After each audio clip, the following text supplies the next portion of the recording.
So this is the Smarter CRM website. So I thought that'd be a nice backdrop. I don't do power slides or PowerPoint or whatever it's called, clearly. Yep.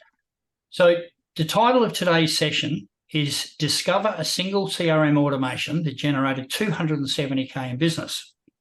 The original title, I had to cut it down to that, was Unlock, because it's only got 61 characters.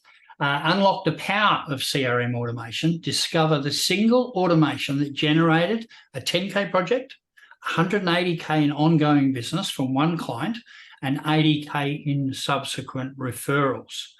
So I'm going to share a story about automation, and in sharing that story, I'm going to share a story of a lead who then became a qualified lead, because there's a clear distinction between a lead and a qualifying lead, because we've got to qualify people first. We only want A-grade clients, and they all said amen.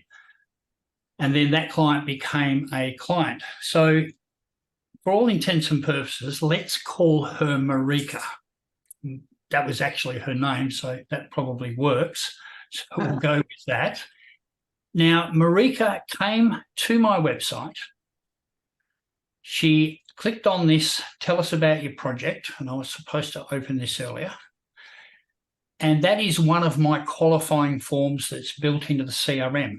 Now, it doesn't have to be built into the CRM, but we should all have some sort of qualifying form, something to pique their interest, to get a sense of their budget, to get a sense of their timelines, and to start the engagement, the relationship journey. Does that make sense? Now, that model doesn't suit every business, but it does suit the majority, some sort of qualifying form. We deal a lot with security firms, and they use a quote form because it's a price point industry. But in that process, you're nurturing the relationship. It's all about the nurturing, yeah? So Marika came to my website, she clicked on that form, she went to this page, she clicked on that one, I won't do that now, and then she filled in that form. Now, a part of my dialogue there is that I'm gathering information so I can better advise you. So that would apply to pretty well everybody in this room, yeah? Now, Marika then filled in that form. We had a preliminary 10-minute conversation, and in that, there was all the right buying signals. So I went out and did a presentation to Marika. And in that, she said, yes, let's do it. And the value of the job, I rounded it to 10, was actually $8,800. So web project with some Google and some SEO. So she said yes on the day. The very next day, something happened in her family where she wasn't able to follow through. And she was so apologetic. I was so on board. I've had this situation occur. I really cannot follow through. So the magic of the CRM is in the automation. So did I remember to follow up each month? No. The CRM reminded me to follow up. So I'm going to share the automation with you shortly, because I think, you know, you're getting the principle, the concept that I'm sharing. But I think when you actually see it in a workflow, like an automation, it actually adds a lot more value. It makes it more tangible, and you can see how CRMs actually work. So with that in mind, I'm going to jump into my CRM. I'm going to go to automations, because it's an automation that we're discussing, yeah? It's in a folder called Sales Pipeline. Makes sense, right? Now, the reason I'm showing you how I'm getting there, because there's so many CRMs on the planet, right? There really is. And some of them, and I was a user of Keep for like 10 years. And the only reason I was able to even use it at probably, say, 40% capacity was because I had a certified Infusionsoft specialist on my team, who's still on my team. Otherwise, it was just so complicated, I couldn't do it. And that's why I'm sharing this with you, because it's very easy to navigate. It's quite logical. So this is the proposal nurture sequence. So I've done a presentation. The client said yes. I've sent out the proposal. They've responded. Sorry, they haven't responded at this stage, but I want to follow up with them, because we don't want to appear hungry. Are you ready to sign? Are you ready to sign? We don't want to do that. It's not a good message, yeah? So what we've got to do after we've done a presentation, before they've said yes, is to have a follow-up sequence. So my initial contact with the client is educational. So it'll be a message saying, oh, by the way, not sure if I mentioned on our session that we use project management software to communicate, to collaborate. Yeah. And so it's educational. I'm not asking for the sale, but I'm speaking to the merit of doing business with us. The system then waits one day, and then it then sends out email number 2. Now, I can show you the messages. They're not in this section. This is the workflow. It then waits another day, and it sends out another email espousing why they should do business with us. And another day, and another message, another day. And here is a call to action. Because you know what? I've met so many business owners who have framed together something like this, but they never actually call for the business. They never actually, right, we're excited about your project. We're waiting for you to pull the trigger. We are really keen to get going. Are you ready to make it happen?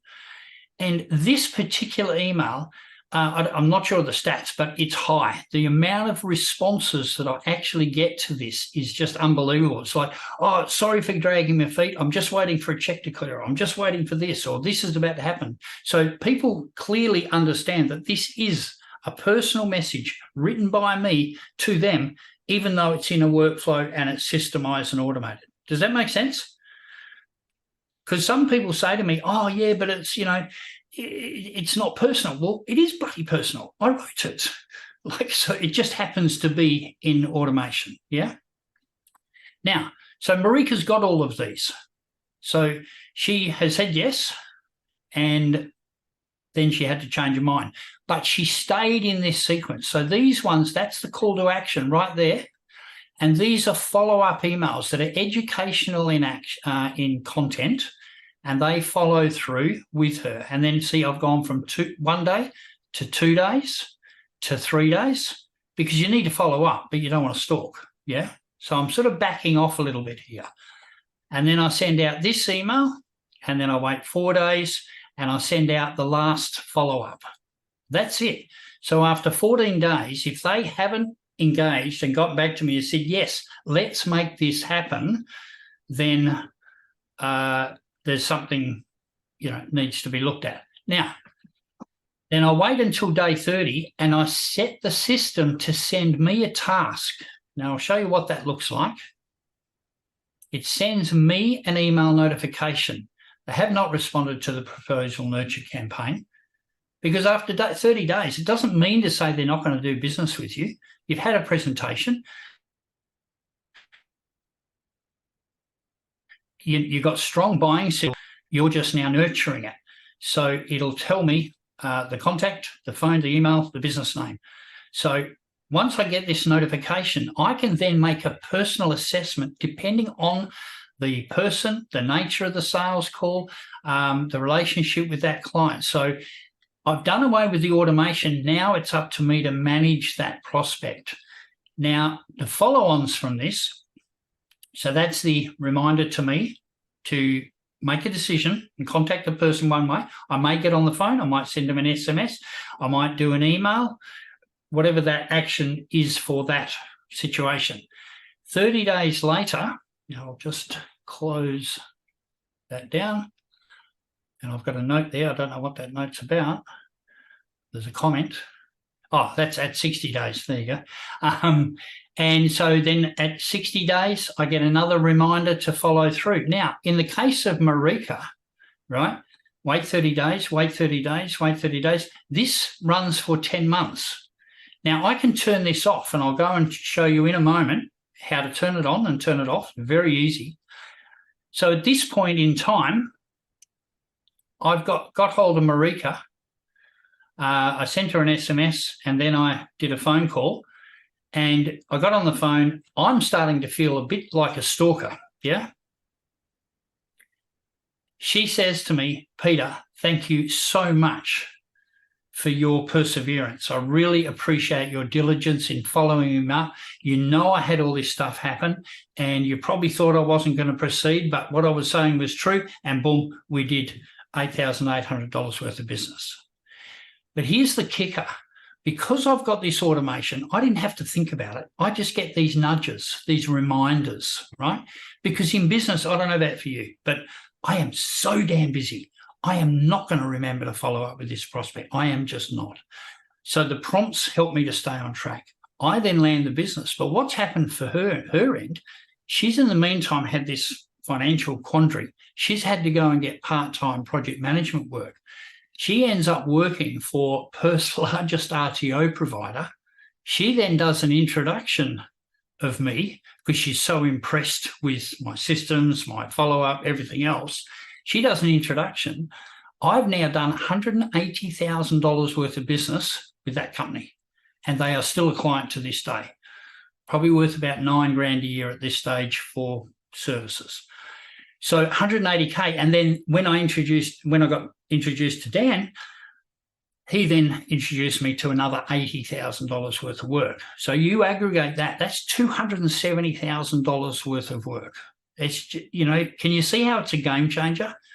Just having the nurture sequences. Now, when you've set this up, it's set up. You don't have to do anything with it. It's a machine. And for all of us, for me, the value in a business is not just, because we're all going to exit our business one day, one way or another.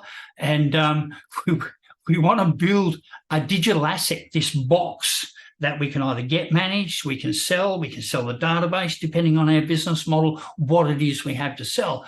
But the more systems, the more infrastructure, the more processes we have in our business, the higher the value is. Because people don't want to buy a job. They want to buy a machine. That makes sense? So with that in mind, I will now go to the contact record. Hang on, I'm just going to check my show notes. Yep, we're on track. So if I now go get out of workflows, oh, by the way, I should have shown you in there. I'll just quickly go back. So you want to be able to see the stats. So there's a little stats view here of what was delivered. This is a dummy account, so there's actually no real stats in here, delivered whatever. If I showed you my CRM, which wouldn't be appropriate because you'd see people, yeah, that wouldn't be appropriate. But in the CRM, see there's a little one. So there's one person at that stage of the process. So I can see my contacts, what stage they are in the whole process. Because if I wanted to, if there's a particular gig that I'm really attached to getting, well, we're all attached to getting them all, right? But there might be one for whatever reason. You can go there and you can go, right, well, I'm going to phone those people or send them an SMS or whatever that is. Yeah. Or something I should mention too, I haven't set it up in here, my bad, in this demo one, is I always recommend sending an SMS. After you send out a proposal, send out an SMS to confirm they've received the proposal, because sometimes emails go to junk. And so you've sent out a proposal, you think they're reading it, you think they've got your information, and guess what? They might not have. And so you can do that quite easily in any CRM, certainly easier in this one, where you just add an action, and you can add an action here. Going techie there, but let's get out of there before I go too techie on you. So let's go over to the contact record. And we go, okay, well, I've just done a presentation. They've said they're pretty keen to get going, but they haven't put their hand up and said confirmed. So let's go to Jessa. Jessa works for me, so she will receive my messages and so forth. So we're in the contact record and we go, right, so I want to add, well, actually, I can't even add her there because she's already in the workflow. There you go. That was a bad example, wasn't it? Let's get out of there. And we'll go back to Roxanne. So I'm looking at Roxanne, contact record, all the details are there. I created an opportunity for Roxanne, so I know, because this is where the second thing that people quite often make mistakes. We have people coming to us saying, I need more leads. In fact, we had it happen 2 weeks ago, and I looked at their Facebook account and I could see all these touch points from contacts through their Facebook business page, and they hadn't responded, or they hadn't responded in a timely manner. And one of the things I've learned is if somebody's looking to buy a business, look at you as doing business with you, then there's a good chance they're looking at somebody else. And he who responds first wins. And if you look at the stats here, if you don't respond, and this is according to an MIT survey, if you don't respond within the first 5 minutes, the odds of connecting with the lead and qualifying them drop by 80%. Responding to leads within the first minute increases conversions by 391%. And I'm sure Dean can attest to this because he tells me horror stories that he sees around the place. And a whopping 30% of your leads go to your competitors if you don't respond quickly enough. Now, I'm going to show you some other automation because I think that's quite exciting. Because when you look at that, you think, oh, my God, I'm going to be a slave on Facebook, on LinkedIn, on Google My Business because, you've got to respond that quickly. You've got to do all this stuff. No, that's where automation comes in. That's the beauty of having a CRM and having automation set up. Yeah. So let's get back to the CRM and good old Roxanne. And we are now going to go to campaigns and workflows. And we've just done a presentation. We are going to put her in the proposal nurture workflow. We're going to select the time. Are we going to do it now? No, we just finished the presentation, so probably not appropriate. So let's set it to go out at probably 10 o'clock in the morning is a good time because people get into the office at 8:39. So they've already processed all their initial emails and then your email comes in fresh mid-morning. So it could be 10 a.m., 11 a.m., whatever you decide is a good time. And so we're going to set that to go in tomorrow at that time. We tick yes and we go add. And so then Roxanne is going to receive that tomorrow morning at 10 a.m. Boom. And if I refresh, it'll show that campaign there, but it shows that the message is going out there. Does that make sense? Can you see the value of automations that I know that campaign, if I refresh, you'll see that, that campaign is going to go out tomorrow. Now, me being one for continual improvement and revising my systems and workflows, and anybody that knows me knows I live for that stuff. And if we just go down here, you can see there, workflow, proposal nurture corporate, and that will trigger off. Now, all of that's wonderful, but I did a presentation about 5 weeks ago, and the guy went through the whole sequence and he got down to day 14 and he never responded. And I thought, this is just not right. He was so keen, he just had to run it by his wife, I think it was, and confirm the next day, and he just didn't respond. I thought, there's something not right here.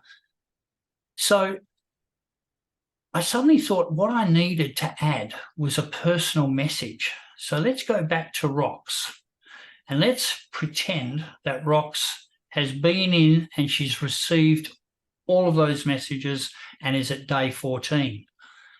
And I just thought, well, there's got to be something wrong. So what I did was I went and created a message. I'm going to show you how I send that message. So it's an email. I go to templates. And I select the message, and I can show you where I've got that written, and use template. Boom, there it is. So this is the message that I sent him. Whoa. This is the message that I sent him. Do you want to do a session to rescope your website and online marketing?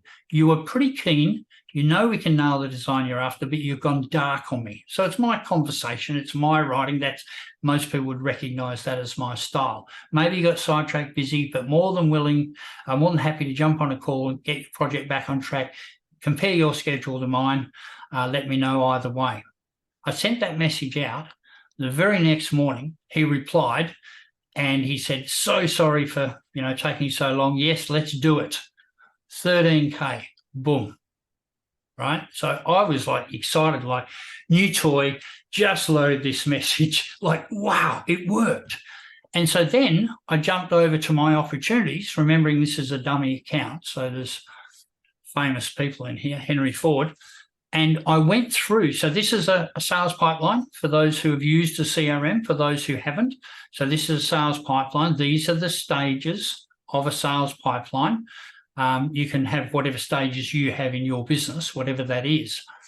And I looked at a prospect that I'd talked to the week before, who again, I thought, my God, this guy was as keen as too. So I sent the message to him and I landed a 22K job. So boom, 2 extra follow-ups, $35,000 worth of business. Are you freaking serious? So I was like, so excited. You know, I'd created this little custom message that even though I've got all this automation, we can never sit back and rest. You know, we've got to always be looking, how can we improve our systems? Make sense? So, I can, So I could show you where the messages are within this CRM. There's a whole heap of templates. So it's in marketing. That makes sense, right? It's in templates. And you can create a whole heap of templates. So I've got the message that I created and sent out to get those 2 gigs was that message there. And then I thought, oh, I might as well clone that, copy that, and create one for the CRM. I haven't used that as yet. And you can see that I've got a specific naming protocol. David Price is familiar with that I tend to use a word first. So when I'm searching for the messages, it's easy to find because they're all grouped together, like messages are all grouped together. So this is where you create this within the CRM. So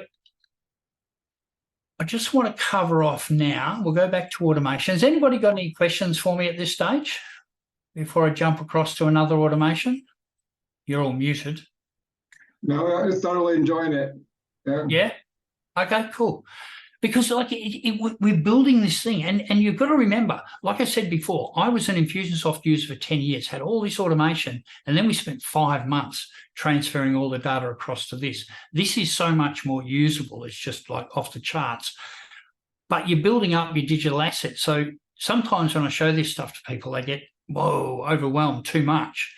But you just build one thing, and then you use that, and then you build another thing, and you use that. And you just keep building your machine. So if we look at demo operational workflow. So earlier we were talking about, you know, the response time of you reacting to leads, being able to respond. And one of the things I always say to people is it's as important to disqualify a lead as it is to qualify them, because we just don't want to be wasting time talking to tie kickers. So with social media, you can either be a slave or a master, and it can be a bit of a beast, especially Facebook and Instagram. Google My Business, not so much. It's more direct. It's generally a qualified, party. But if we have a look at, say, Facebook Messenger, one of the automations that we've got set up there, because I don't know about you, but I hate going to Facebook business page. It does my head in, and it changes every other month. And you go there and you click, where do I go again? It's just a nightmare. So within this CRM, you can actually respond to Facebook from the CRM. You never have to go there again. But so when somebody reaches out to you from Facebook, number one, you want to track the lead. So it adds a tag, lead source, Facebook Messenger. So if you did a search in your contacts in a year's time, you go, oh, lead Facebook Messenger. And it's like, oh, look at that. I've got 157 leads through Facebook. So you know where your business is coming from.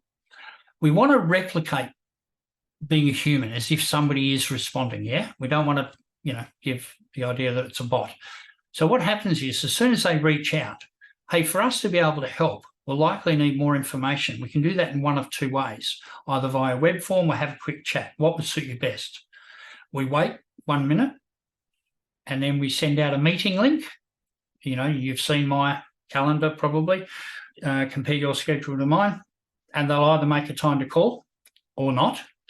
Waits a minute, and then it sends them out a link to, I've got a qualifying form, which I showed you earlier. So it sends out a link to that. It also sends out a link to my reviews so that, they can get some confidence that we do business well. And so all of that is automated. I don't have to do one thing. And if they don't fill in the form, if they don't make a booking with me, do I care? No, because it didn't cost me 1 minute of my life, not 1 second, because we've got this machine set up. Now, if they then make a booking, fill in the qualifying form, great. They then become an opportunity, and I then start to qualify them further and maybe do business with them. So we've got that set up for Facebook Messenger, Instagram, Google My Business, as well as a chat widget on the website, which is just here. So it's the world of instant, but there's an automation behind that. When somebody fills that in, they get that exact automation.